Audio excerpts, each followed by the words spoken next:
आगे बढ़ते हैं। यूपी विधानसभा चुनाव की बात करते हैं, जिसके पहले फेज की वोटिंग आज हुई। जब वोटिंग हो रही थी तब दूसरे हिस्सों में चुनाव प्रचार भी चल रहा था। प्रधानमंत्री मोदी सहारनपुर में सभा को संबोधित कर रहे थे तो अखिलेश यादव बुलंदशहर में थे। अखिलेश यादव ने बीजेपी सरकार पर जमकर प्रहार किया। ये गर्मी निकालने वाले क्या कंप्रेसर हैं जो गर्मी निकाल देंगे? जो संस्था बता रहा है कि चुनाव का परिणाम और फैसला आज 10 फरवरी शाम को ही आ जाएगा। वोट डालोगे आप, जितना आप हैंडपंप और साइकिल के बटन को दबाएंगे उतना जल्दी और ये घर पहुंच जाएंगे।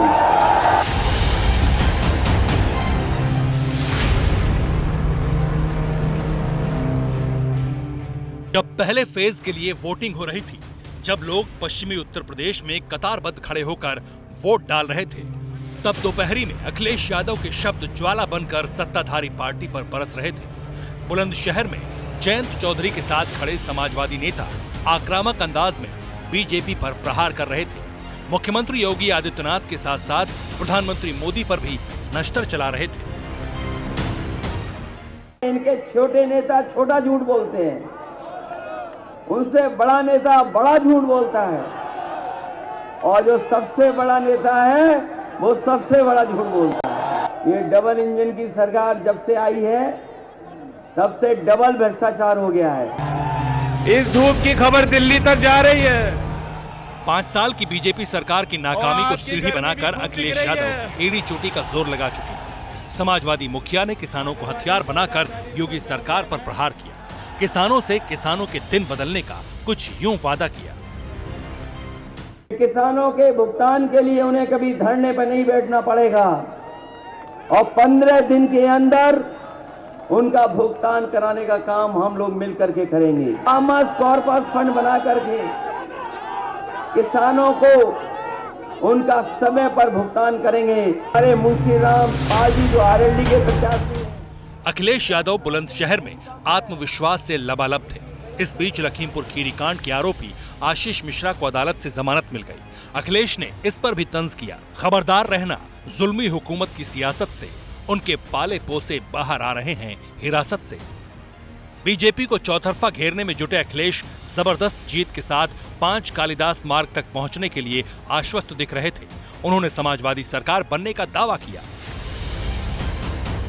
जनता का जो फैसला आना है वो 10 मार्च को है, लेकिन जो संस्था बता रहा है कि चुनाव का परिणाम और फैसला आज 10 फरवरी शाम को ही आ जाएगा। सवाल है, पश्चिमी उत्तर प्रदेश के रास्ते लखनऊ के पावर सेंटर तक पहुंचने के इस यकीन के पीछे तर्क क्या है? तो इसका सीधा सा जवाब है मुस्लिम और जाटों का गठबंधन। जयंत चौधरी के साथ आने के बाद अखिलेश यादव को मुस्लिमों के साथ साथ जाटों के समर्थन का भरोसा है। आंकड़ों के मुताबिक पश्चिमी उत्तर प्रदेश में 27% मुसलमान हैं, वहीं 17% जाट वोटर्स हैं, यानी दोनों को मिलाकर ही 44% वोट होता है।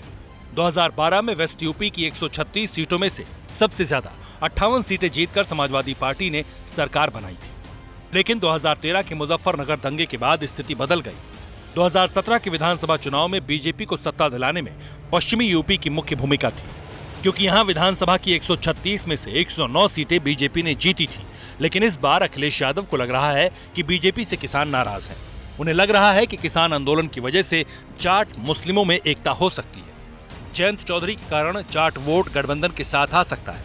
यही वजह है कि अखिलेश यादव आत्मविश्वास से भरे हुए हैं। हालांकि सहारनपुर में खड़े प्रधानमंत्री मोदी ने काम के आधार पर बीजेपी की सत्ता में वापसी का भरोसा दिलाया।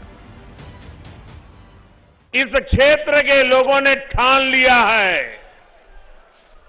जो यूपी को विकास की नई ऊंचाई पर पहुंचाएगा उसको ही वोट देंगे। जाहिर है अपना अपना अंदाज है, अपने अपने दावे हैं। सरकार बनाने को लेकर दोनों आश्वस्त हैं, लेकिन किसके दावे में कितना दम है ये तो 10 मार्च को ही पता चलेगा। अड़ी सोमवार से शुक्रवार शाम 6 बजे सिर्फ TV9 भारतवर्ष पर।